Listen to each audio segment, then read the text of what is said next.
哦，哥，我差点要智商盆地了。啊，嫂子要找你。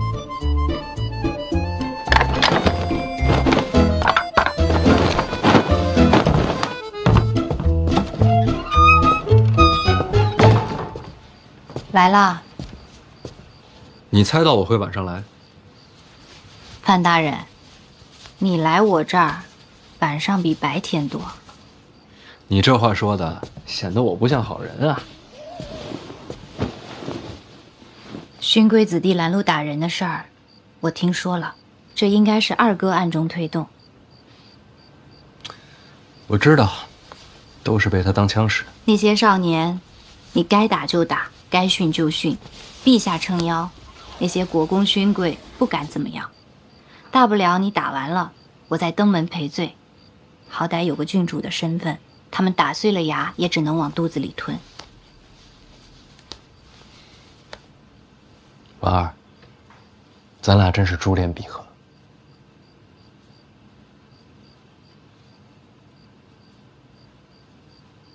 兰人事件瞧着凶险，其实对你没有什么影响。若是二哥真想报复，手段绝非如此浅显。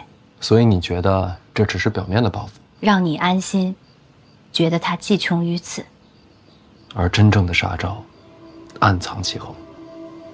春闱监考才是真正的大事儿。我记得上一次提到这件事儿的也是他。若二哥真有为你而设的阴谋，春闱就是最好的舞台。春闱科举是全天下文人学子的盛宴，所有寒窗苦读，所有披星戴月，一切辛苦煎熬，都是为了这个鲤鱼画龙、平步青云的机会。未来这段日子，天下人的目光都会集中在京都，所有希望和绝望都会在此上演。你我天生就应该是夫妻啊！所思所想如出一辙，这不是天生的姻缘是什么？你也是这么想的？春闱之后就是大婚，大婚之后我掌管那股财权，要想阻拦我，就只有春闱了。你有应对了？早就准备好了，就等李承泽落子。那你千万小心。不过，斗输了也没什么，大不了咱们弃官不做，游荡天下。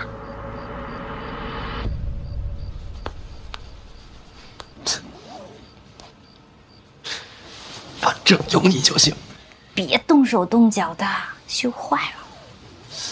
那话说回来，我这看了半天了，你绣了个什么呀？鸳鸯戏水。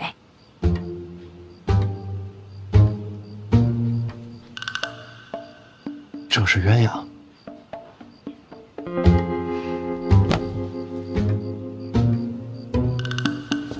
其实真的挺好的，挺好的。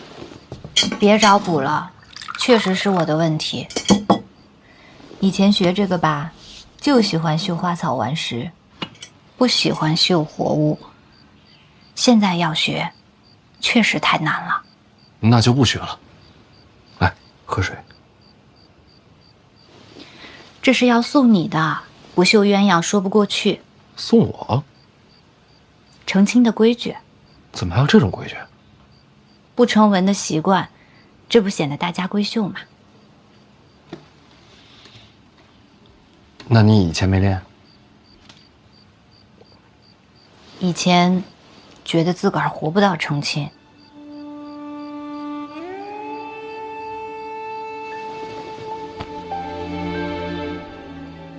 快了，春闱忙完就该成亲了。到时候一定绣成鸳鸯。为什么小的时候不喜欢绣活物啊？帕子里的东西绣得再好，终究是死的，就好像被困在里面了。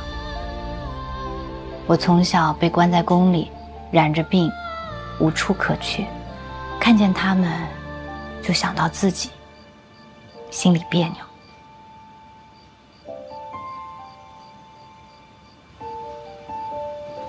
没事啦，现在有你啦。我在儋州长大，儋州是个港口，每天都有很多的船来来往往。等到日落的时候，海上的飞鸟随风起落，放眼望去，全是生机勃勃。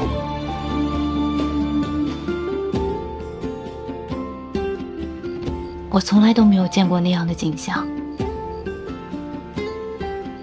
其实，我都没有离开过京都。成亲之后，我带你去看。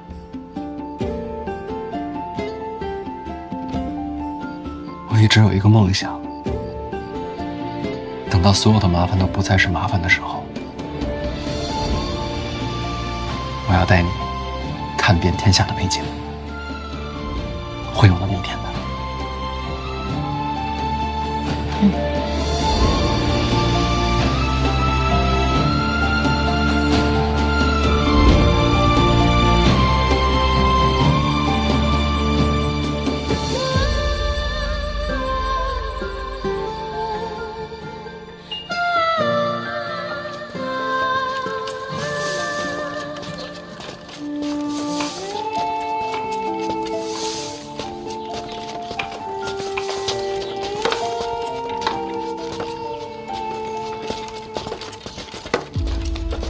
掌柜的，有空房了吗？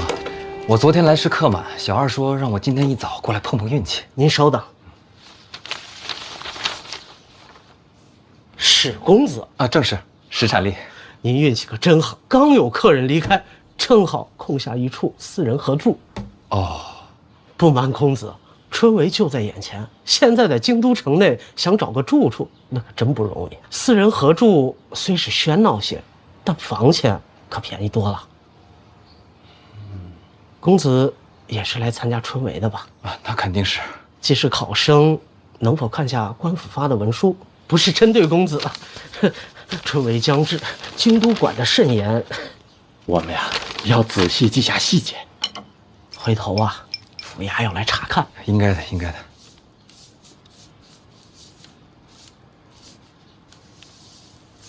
哎，掌柜啊，有没有更便宜的？还要便宜啊？不跟人住也行。不跟人，没有这种房间。那有没有，比如说，你给我钱的那种？啊，掌柜别误会，我是说，我可以替您打扫院落，又或是端茶倒水，这工钱抵了这房钱。抱歉，石公子，小店人手够了。我先说说这个，当年乡试，他排在我后面很远，哪知道会试的时候啊，他就一举成名。石公子是不是有些拮据？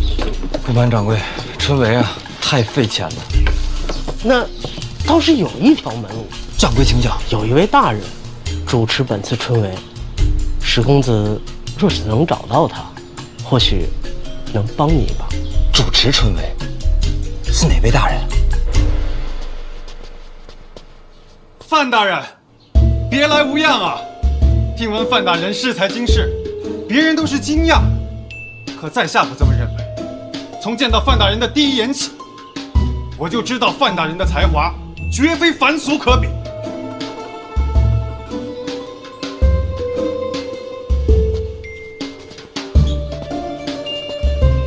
你谁呀？大人，我贺宗纬啊，咱们见过。贺宗纬，有点印象。京都府衙上，你还帮郭宝坤跟我打过官司，是不是你？大人，那都是国家逼迫我的。行了行了，别跪了，我只能假意迎合，其实我心中根本就不耻啊，大人。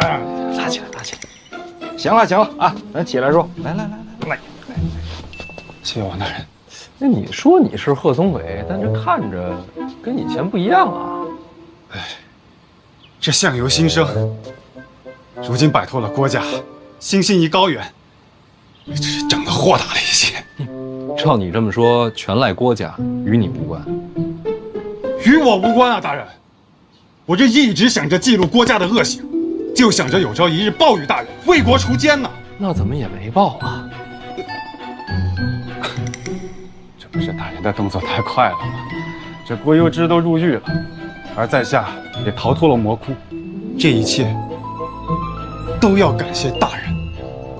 大人就是贺某的再生父母啊！可别，你看着比我老，精神上的父母。你这认亲来的啊？在下一生所学，都是为了献于庆国，献于陛下，献于大。站住！参加春闱的吧？正是。找我干嘛？拜师啊！大人才华经世，又是贺某的再生父母，我等读书人就是为了忠孝节义。若贺某不来拜师，这天理难容啊！知道我是考官了是吧？绝对不是大人。大人，贺某是真的敬仰大人。大人，你是知道我的，我这个人最重礼义廉耻。若非大人换了旁人，我这说什么我也跪不下去啊！那你倒是站着说呀！我就跪着说，贺某一片赤诚，不知大人是否愿意收孩儿为明灵之子？孩儿愿天天侍奉义父左右，为义父尽孝。这刚才还拜师呢，这会儿都义父了。义父，孩儿飘零半生，孤苦无依，还望义父成全孩儿。大人，赶紧起来！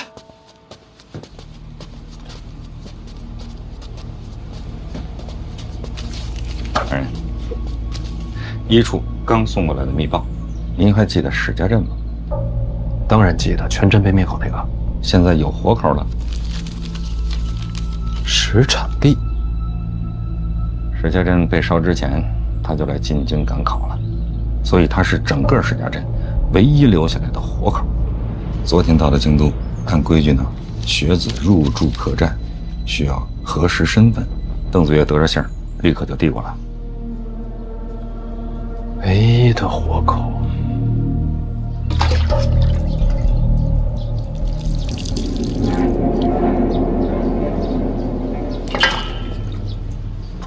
史家镇唯一的活口，还来到了京都。人住在京都客栈。殿下，我去一趟。你去干嘛？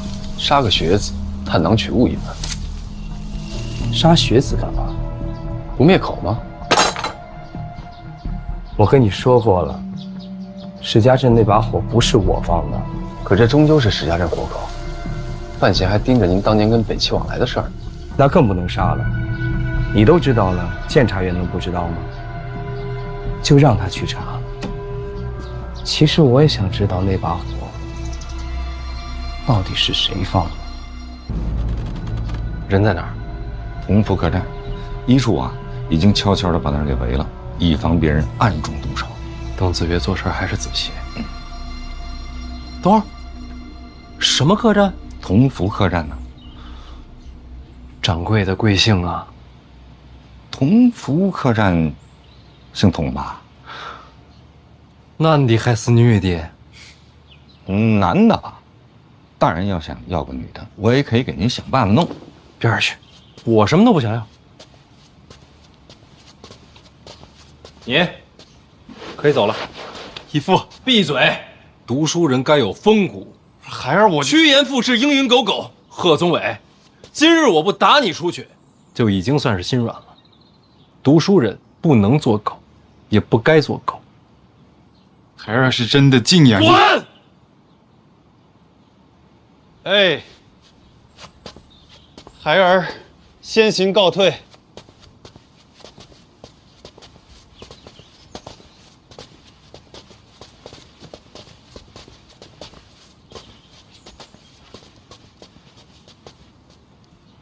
这是来投教您呢。我还是要脸的，这样的人我可不敢收。但愿天下读书人，不都是这般货色？这般货色呀，也是少见的。少年人总是昂扬的多。但愿吧。老王，咱们一会儿去一趟同福客栈，啊，见一见那位唯一的活口。史家镇上上下下无数冤魂，能否沉冤得雪，就看他了。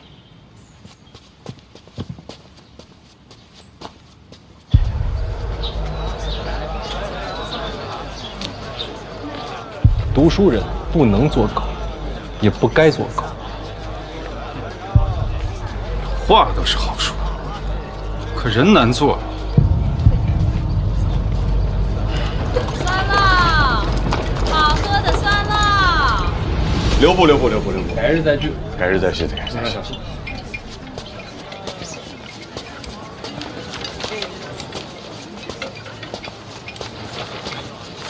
范公子来了，借一步说话。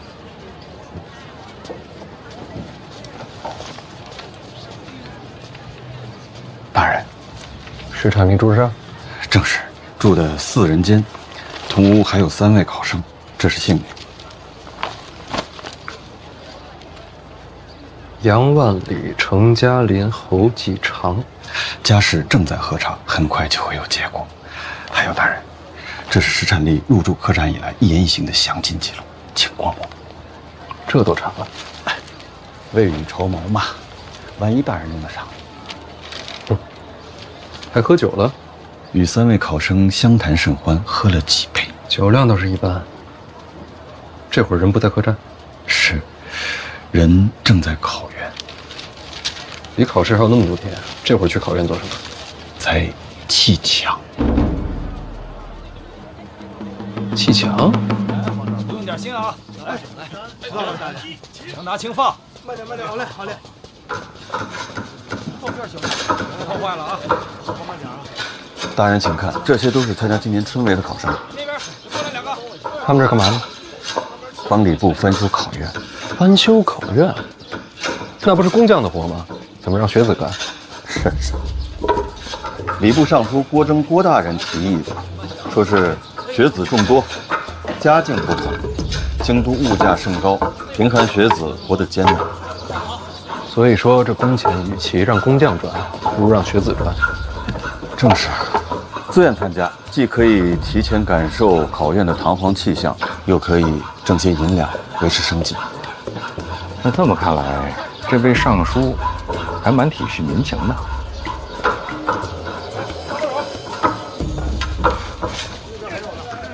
大人，那位就是郭尚书。这郭大人还亲力亲为啊！他怎么一动都不动呢？卡那儿了。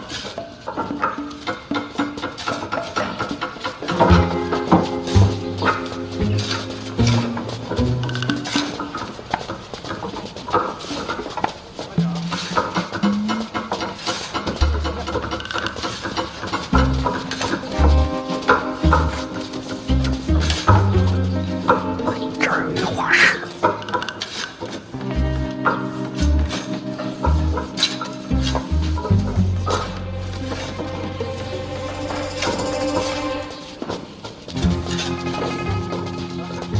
确实啊，翻修考院既是公也是德，自然是要画像留念的。朝中某些大人确实有此雅趣，有点意思。那大人，咱回忆处咱也画一个。石产力呢？哦，那就是石产力。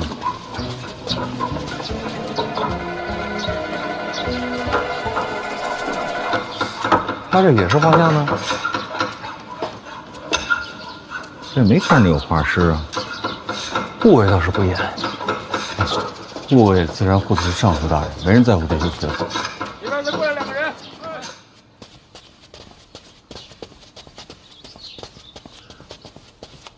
贺宗伟，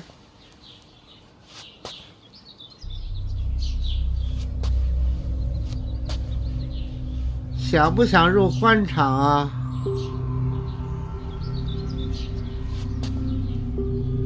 若能出人头地，你可愿以身犯险啊？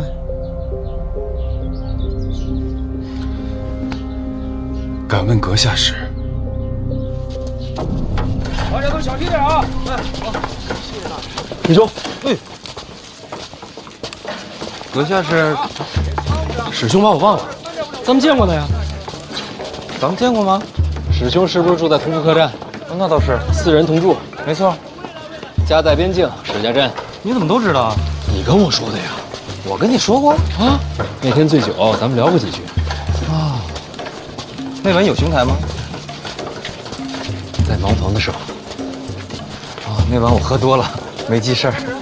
师兄这是手头拮据啊，确实不太富裕，同病相怜啊。侯继承，兄台是姓甚名？师兄啊，这位是师兄朋友啊，都住在同福客栈，之前见过一面。师兄，给我介绍一下。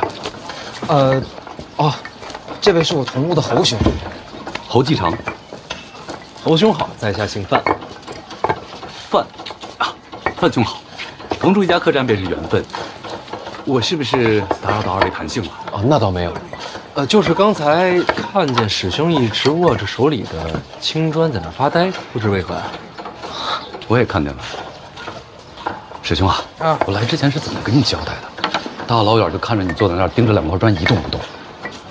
郭尚书就在那儿看着，就算是累了，也要装出辛劳的模样才好啊。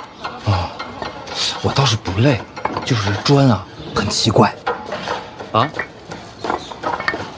砖怎么奇怪了？你看啊，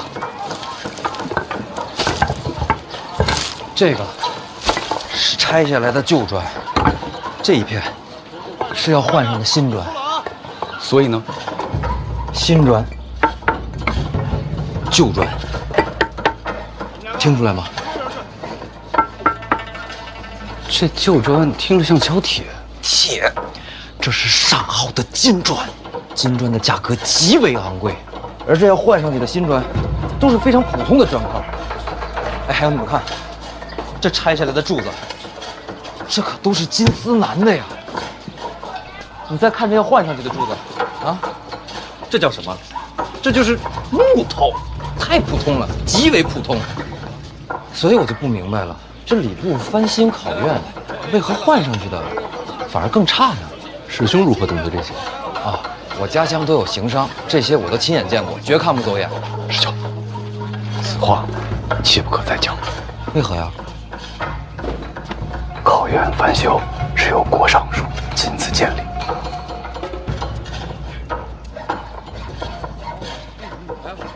那就更该告知郭尚书，免得他被人骗了。此事与你我无关，最好视而不见。可是，相信我。哎，为何视而不见？以次充好，说没有贪官作祟。我等读书之人，明德之理，怎可视若无睹？小声些！别见怪了，他俩老这样。你堵得住我的嘴，你堵不住天下这妖无辜。算我求你了，听我把话说了。大兄，喝水，多谢。我给你介绍一下。这位是泉州杨万里，在家乡颇有名望，乡试名列前茅。我等4人啊，杨兄才学最高。杨兄，幸会，幸会。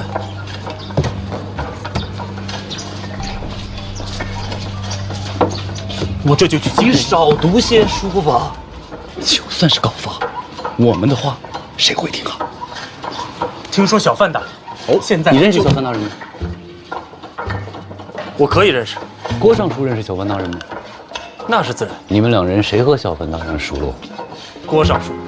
人家2人共同掌理春闱，要是早有往来，又当如何？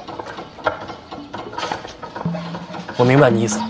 你的意思是，小范大人和郭尚书沆瀣一气，狼狈无度。我可没有这个意思。那你是什么意思？我的意思是，忍了。莫再提这件事了。如果这都能忍，那读书何用啊？就算要管，也不是现在。那是何时？杨兄，我问你啊，我们来京都是为了什么？做官。那我们来考院做工是为了什么？也是做官。那你现在做官了吗？没有。要管闲事，就忍到我们也是官。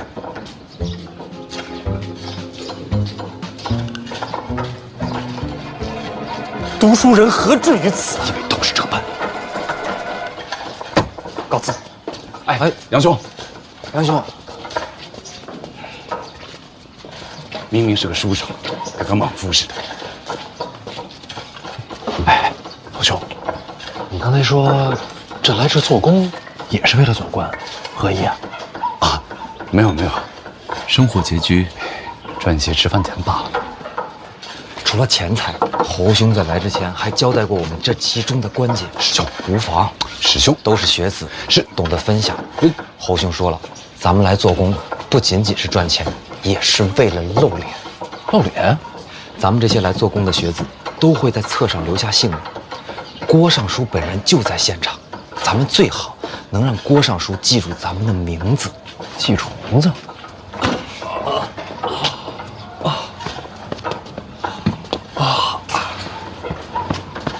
范兄，你看，这么多考试的学子，若能被记住名字，就等于留下了印象。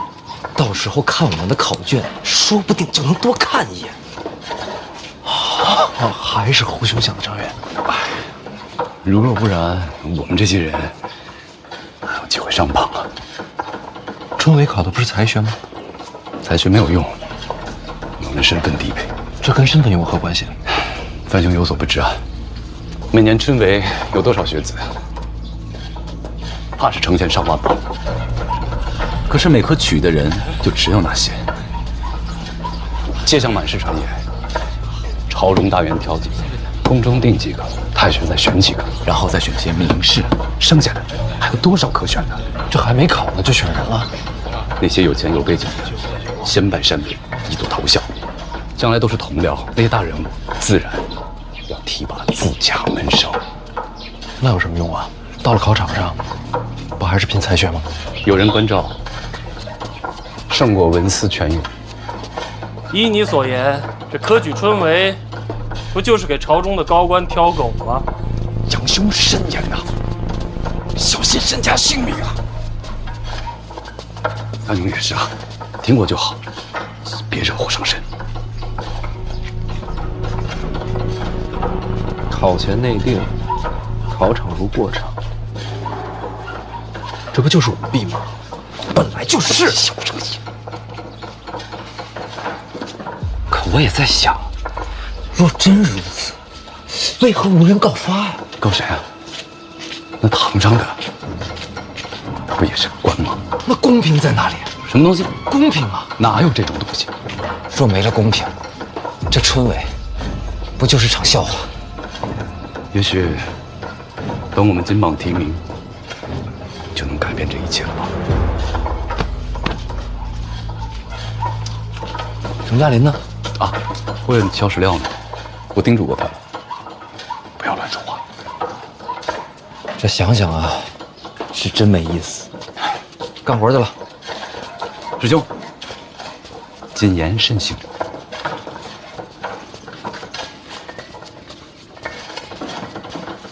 范兄，帮个忙呀。侯队长，哎，这也太厉害了，一个人搬了这么多趟。应该的，应该的，辛苦了。你这么歇会儿，一上午看你没喝水了。哎呀，没事没事，应该的，不用吗？行不行？我再帮你多搬几趟。走。好了，哎，好了，好了，要不要？不用了，够了。哎，范兄，来，啊，吃个饼，你自己吃啊。那行，改天请你喝酒。好嘞，多谢啊。哎。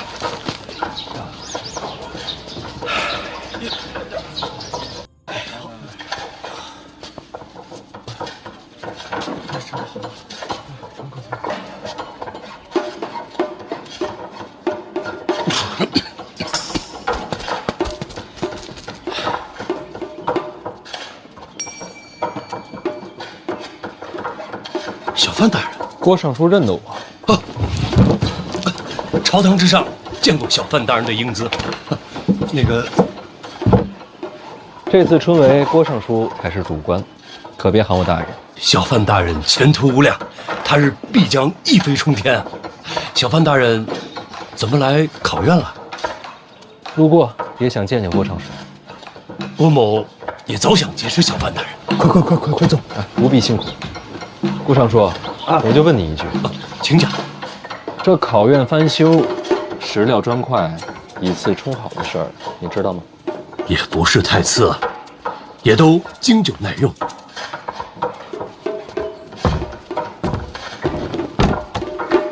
这么说，郭尚书都知情？要说不知道，岂不是让人笑话？这翻修考院，户部可拨了银子。那肯定的，户部不拨银子，谁敢动工啊？经郭尚书这么经久耐用一番，还能剩下多少？应该还有些结余。那些拆下来的金砖和金丝楠也都不便宜。拆下来的砖木都在礼部的库房，结余的银两也都记在账册。郭某知道小范大人有凌云之志，立志要惩贪除奸，郭某是赞不绝口，绝不可能明知故犯。这次重修考院，没有1钱银子进到郭某的口袋，郭某问心无愧。小范大人如若不信，便可细查，咱们礼部配合到底。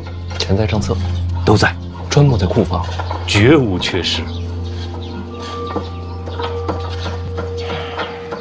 那我就不明白了，郭尚书这么做，图什么呀？郭某既然身为礼部尚书，自然不能尸位素餐。咱们为官之人，就应该多做一些实事。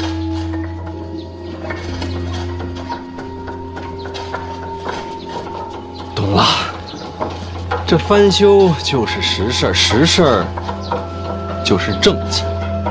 政绩。这词儿用的巧妙啊，以前都没听说过。政绩，还给自己画了画。证明郭某做过此事，以后也好有个纪念。那省下的那些银子呢？礼部人也不少，拖家带口的都不容易。逢年过节买些酒，买些肉也是应该的。您说呢？库房里的砖木呢？咱们为官清正。各家府里多多少少都有些破败，也要整修整修。用库房的砖木，绝都合规矩的，绝不违律法，都在规矩内。那肯定都在。郭尚书为官多年，对这朝堂的规矩吃的是真透。为官清正，那也得活命不是？就不怕这些学子知道了？他们知道有什么用？万一将来谁金榜题名了，参你一本，也是个麻烦。小范大人，刚才都说了，全都合乎规矩。再说了，外面这些人也不可能登榜吧？什么意思？这次出梅啊，在这个名册上的，都将会沦为废稿。为何？这些学子心思狡诈。他们为什么来这里做工？无非不就是想在我面前留下点印象。这种投机取巧的学子，岂能录用啊？只是想想也不行。读书人啊，最重要的就是品性高洁。正像郭某，绝不能容忍这些蝇营狗苟。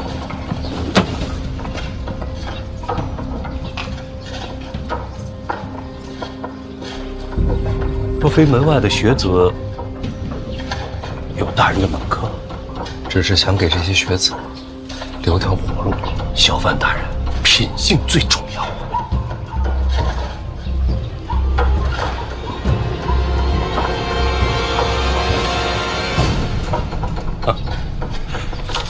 就像我，无条件的相信小范大人的品性。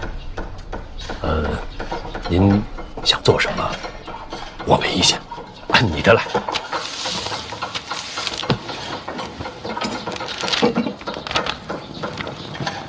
侯继长啊，你可真能干呀！是啊，侯继长，你也太卖力了吧！应该的，应该的。怎么那么厉害呀，侯继长？这来来回回好几千趟了吧？真厉害呀，侯继长！侯继长，来换一面来！侯继长，侯继长。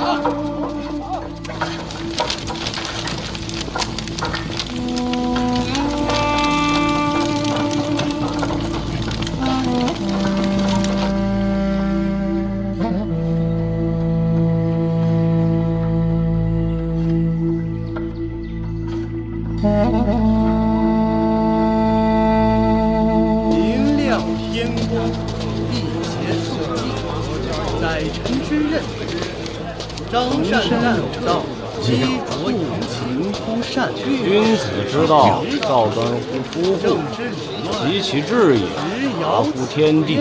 哎呀，这些学子们啊，到了京都，租房就不便宜。这家境贫寒的，就得想点赚钱的法子。人是真不少啊。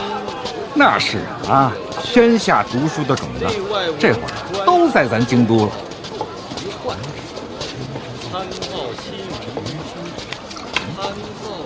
这菜真新鲜啊！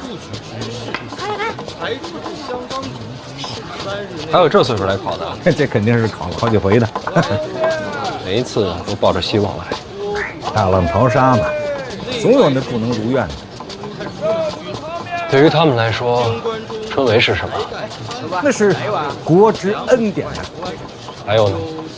这就是大人所说的改变他们命运的机会。是啊，多年寒窗埋头苦读，为的就是这么一次机会，一个本来应该公平的机会。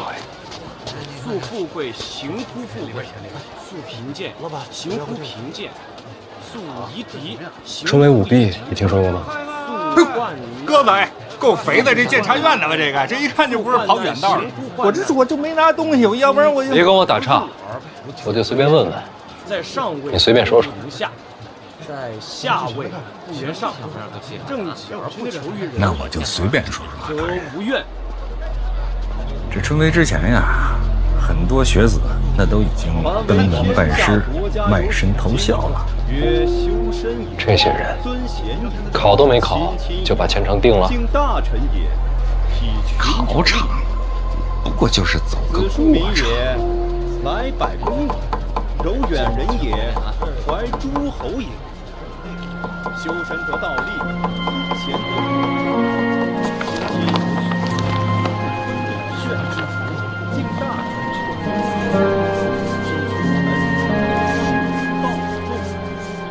你看这一段，跟书上一样。还有这一段。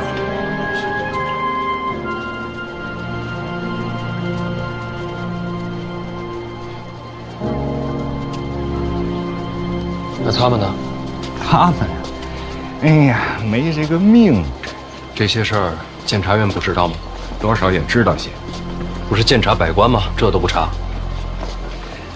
能收门生的，那都是真正的大人，不好查。有些那根本就不敢查。这多少年不成文的规矩了，大家也都习惯了。可对于他们来说，一生就这么一次机会。也有些名额是留给考场的。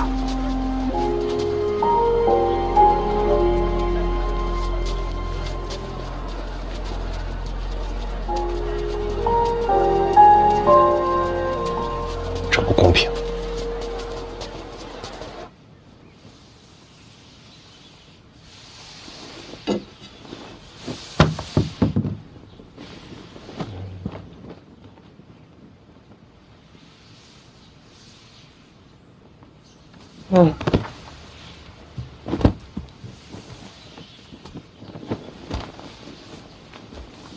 那叫什么客栈来着？同福。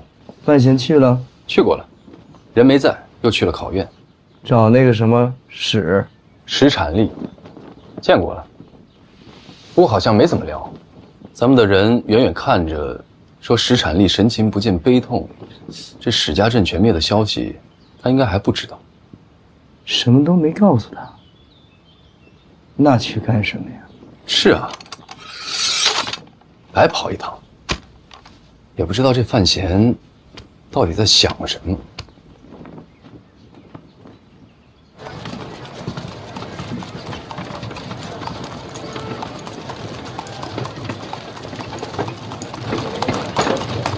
大人，想什么呢？其实也没想什么，没几天就是春闱了。这个时候知道家乡没了，史产力还怎么考啊？等等吧。一处也守着呢，等他安心考完，再看看该怎么办。大人真的是不一样啊！又哪儿不一样了？这要换做其他大人呐，谁会在乎这些？总得把人当人吧。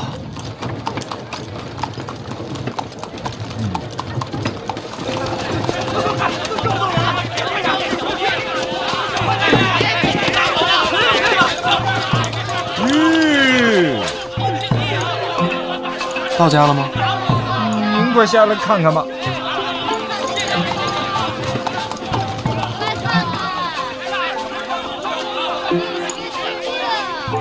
就是敬仰小范大人啊，一点小意思啊，收下收下啊。那不是辛清物吗？嘿嘿，没错。好几位看着都眼熟，朝堂上见过，这会儿都穿着便服了。穿官服那不是不好看吗？我那点心意啊，都在里边写明白了啊！告辞，告辞。小范大人不收礼，不收礼。真的没有，没有，拿回去吧。让，真受不了，真受不了！别滚！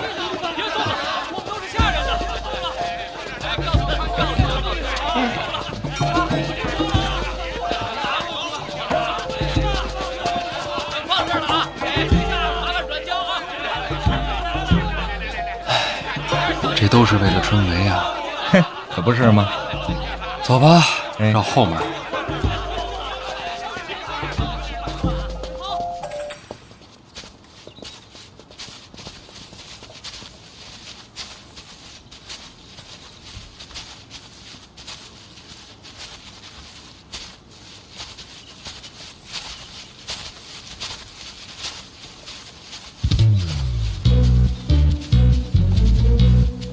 殿下，这不对呀，这范府怎么一个人都没有？谁让咱们是从后门进来的？那也不能人尽全无啊！没人说明什么呀？说明范府遭遇变故，说明我们没来过。这范闲的样子在哪儿啊？要不搜一搜？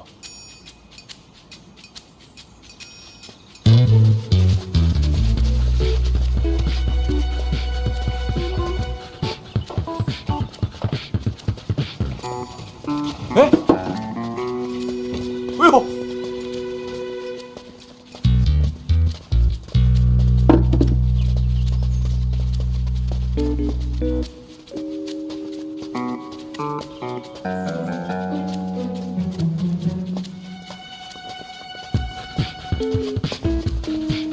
放这儿吧。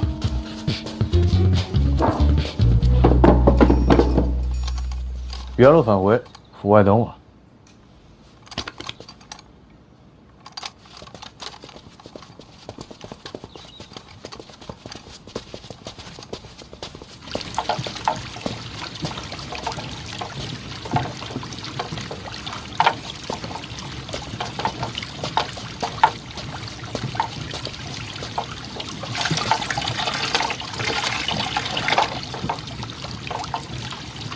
嘿嘿，哎呦，这转起来了！老爷，太子登门，你怎么把下人都给撤了？后门来的，前门后门来的不都是太子吗？你把人撤了也就算了，你也不去见一见？不是找我的，不方便见。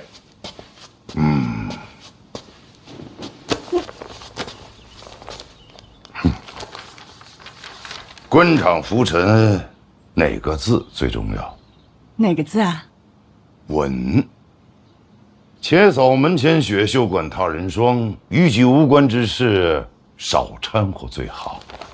哦。老爷。嗯。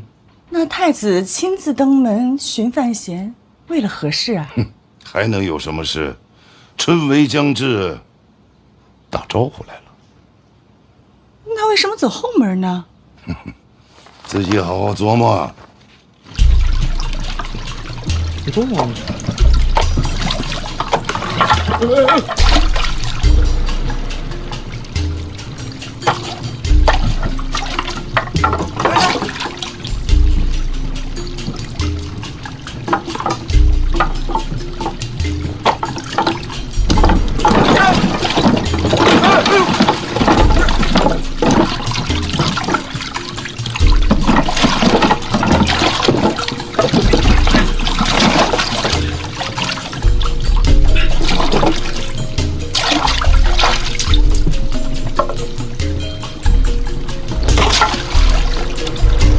太子这是专程拆家来了。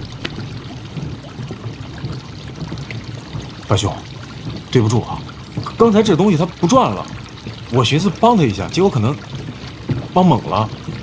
那什么，不行，我多少钱我赔给你吧。说笑了，殿下还是先上岸吧。好。太子什么事儿亲自登门啊？你想听真话还是假话呀？我都可以。我是来劝架的。我跟谁打了？你跟二哥斗成那样了，禁足半年，作为亲兄弟，我心里能舒服吗？不得来劝解一二啊！这是假话。还能再假吗？那真话呢？真话呀！哎，来了！有人喊他吗？心诚则灵。真话。你让二哥不痛快，我心里很是痛快，所以啊，亲自跑来给你送礼来了。殿下这是真不拿我当外人。你跟二哥作对，咱肯定就不是外人。不过我不知道你喜欢什么啊？金银首饰、名贵药材，我就都备了一些。多谢太子，我都喜欢。洒脱。哎呀，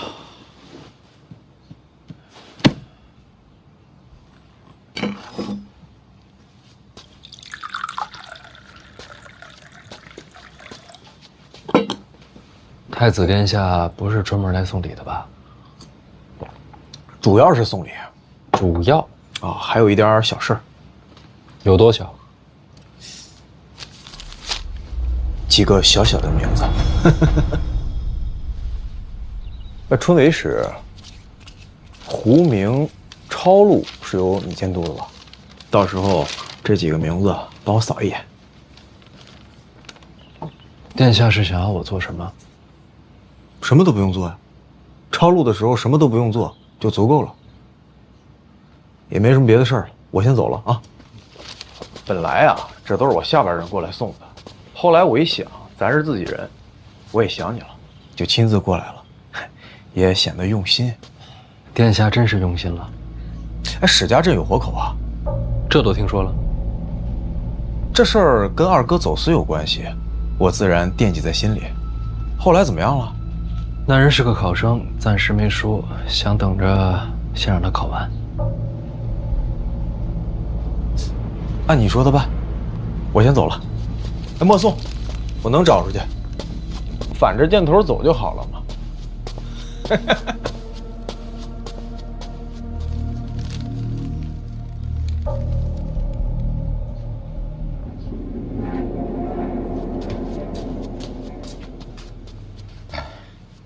大人，林相府遣人捎信儿，请您挪步登门。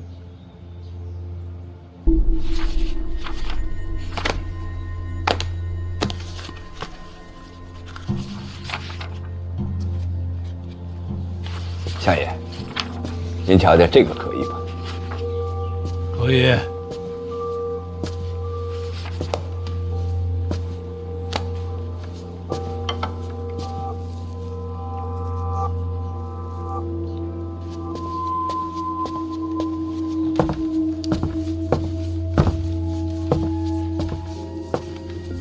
是不？不必拘礼。来，你帮我看看。啊，哎呀，这最近胡子白的有点多啊。是有些。啊。哎，要不你帮我拔几根？我拔？啊，自己不好动手的，疼啊。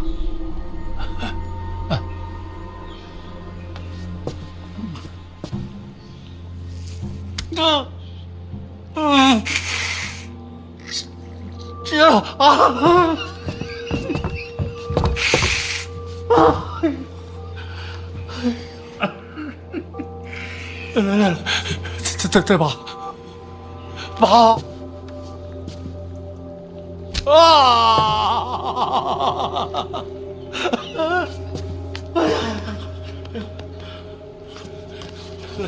再拔，不拔了。师傅啊，也不至于这么疼。哎呦，我是吃不了苦的，我更怕疼啊。怕疼剪了不就完了吗？哎呀，剪了还长，拔了治本啊。哎，今天就拔到这儿吧。啊，相爷，此人身世清白。可以。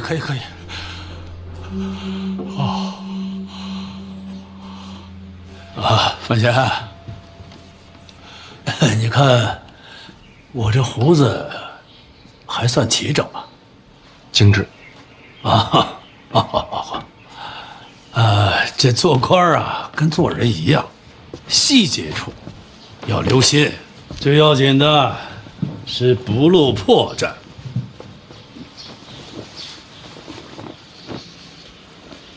师伯，这是要干什么？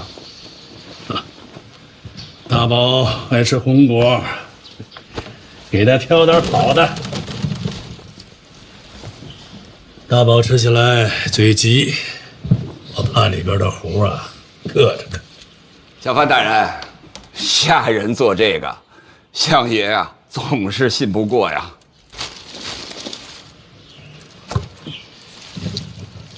太子找你了？传得这么快？给你送名单？是。他说胡明抄录的时候，我什么都不用做。确实不用你做，有别人动手，你只当没看见。没看见什么？还能做什么？能选定的人，金榜题名。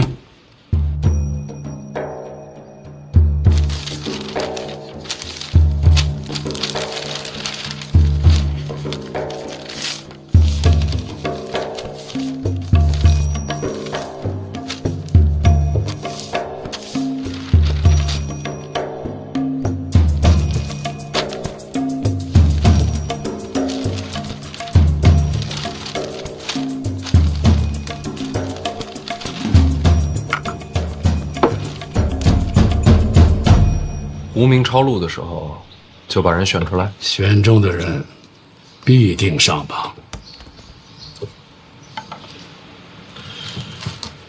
那要是文章不好呢，就没有人质疑吗？总会有办法的。所以你这个位子极为关键。你可知道，各部百官、皇亲国戚，有多少名单要送到你手上？知道啊。这些天啊，都是来送礼的，没一个留名字，每个礼盒后面都带着纸条。那些都不入流，有分量的都在这儿了。怎么在您这儿？我拦下了，让袁先生帮你筛选了一道，名字精简了不少，你记住这些就够了。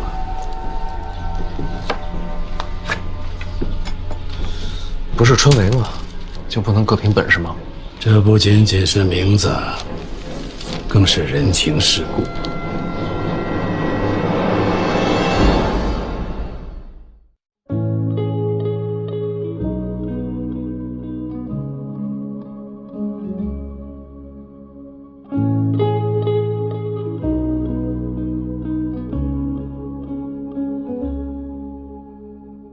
少年扬起脸庞，前往他的月亮。人们笑他狂妄，人怎可不一样？白衣过泥潭，怎敢说不然？但凡银两有价，谁能真潇洒？你们都是对的，他说拜托让开一下，让我大醉一场，金殿堂之上，飞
现在这天色还算温柔，就让我们一起走。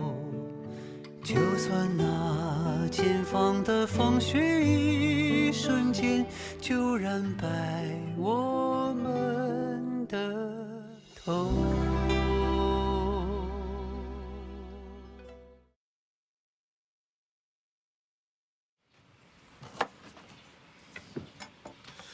不是春闱吗？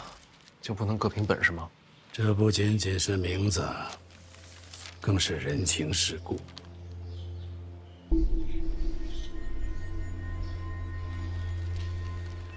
发现啊，木秀于林，风必摧之。会做学问，更要会做人。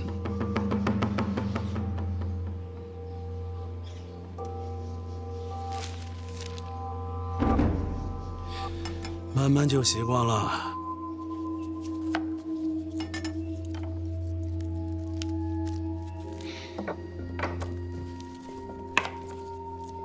见过郭征了？师伯这都知道。郭征原本是御史大夫，郭攸之入狱以后，暂领礼部尚书一职，春闱科举诸般竞技，你得多问问他。我跟郭征是见过一面，只是不怎么谈得来。师伯，郭征主导翻修考院一事，不合规矩，毕竟多年为官，都摸透了。怎么让规矩保护自己，你将来也得学学。我知道你心里不舒服，狠心。过了春闱这一关，你未来仕途不可限量。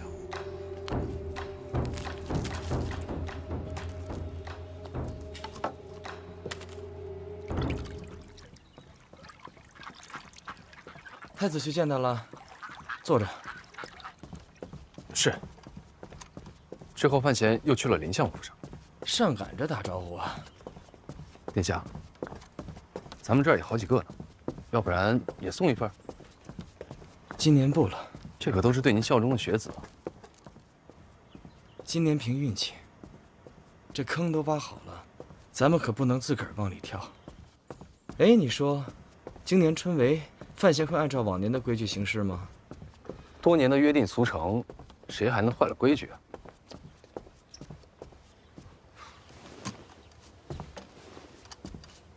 他不一样，别人习惯的呀，他未必习惯。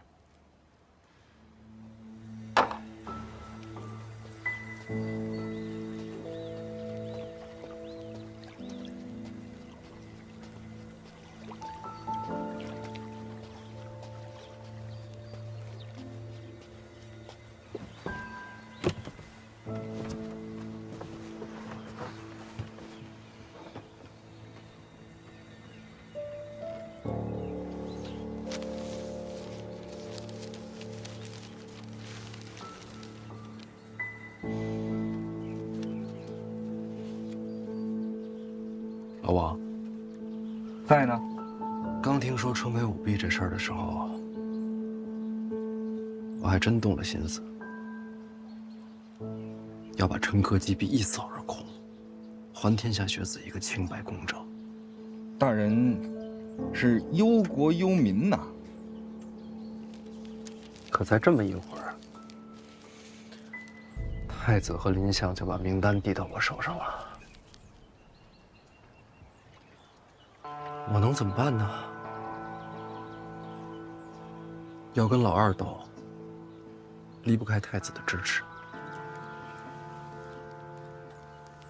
林相就更不用说了，春闱之后和婉儿成婚，这就是一家人。他们给的我不想接，但不能不请。大人是情非得已呀。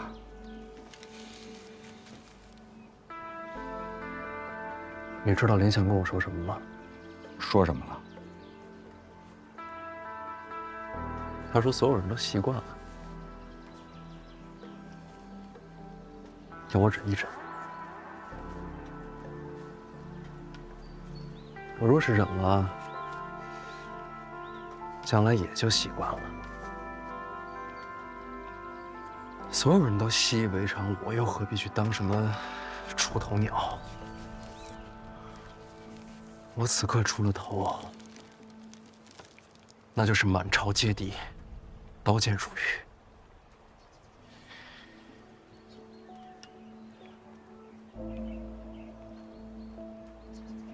要不我就忍了。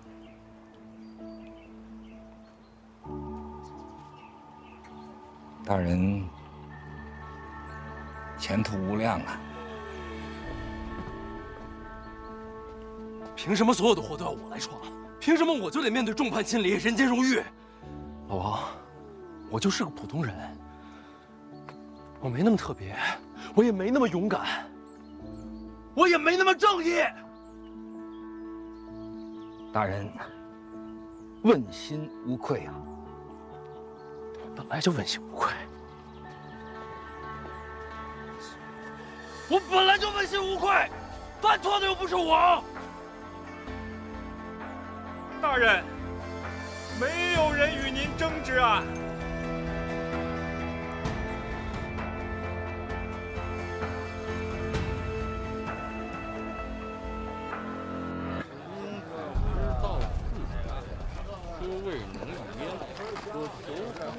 大人，石产那几人并无异常，您知道，我就是看看。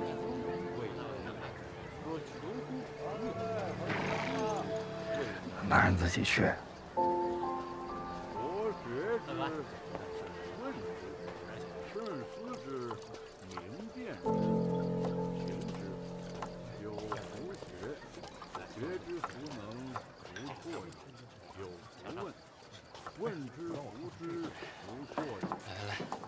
来，实在，吃完再看。起来，来。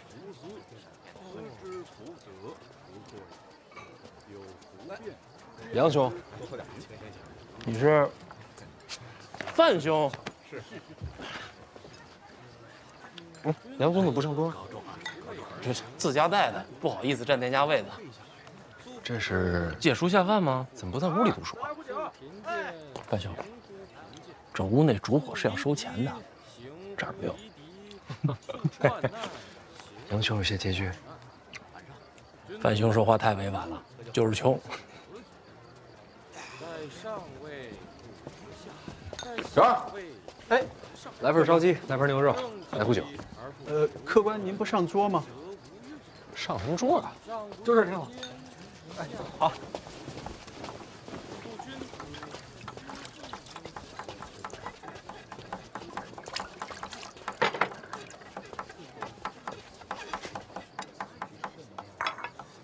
范兄，你这是？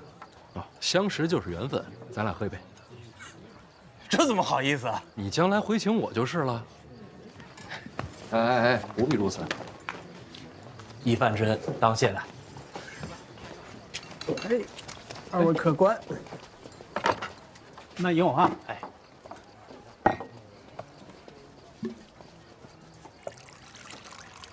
客官，您的菜齐了，慢用啊！范兄见笑了，这太久没吃肉，实在是忍不住。很常有的事儿。那我自便。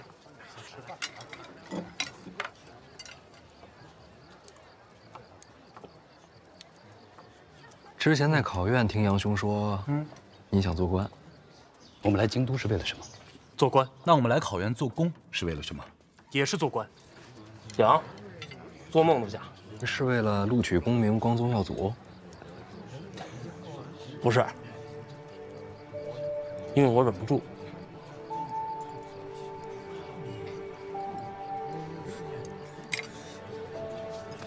范兄，这科举不公，百官舞弊，外面恶殍遍野，这边是朝堂党争，这天下谁人不知？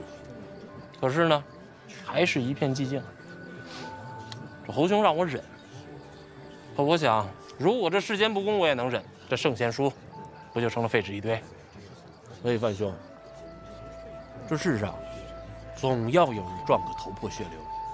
你看，如果我要是金榜题名，这血是不是溅得高些？这声响是不是大些？这听到的人是不是多些？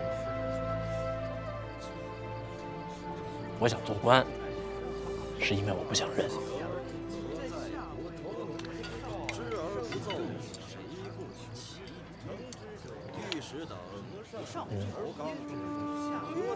杨兄这做官的愿景，可是条死路。死路一条。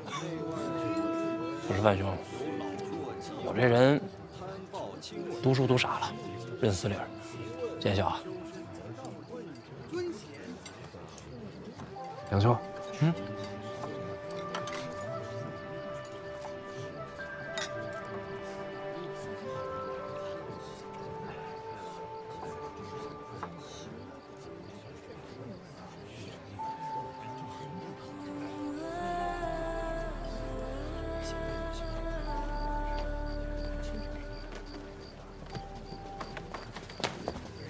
老邓辛苦啊！这2天接着盯客栈，严重了，严重了，职责所在。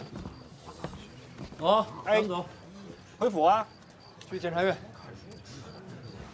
这会儿咱去监察院呢？又想看碑文了？我说什么？想起出谁出？我又听见了。不是，这叫什么？这就叫思虑洞达啊，志如渊海。哎，大人真神人也！走了。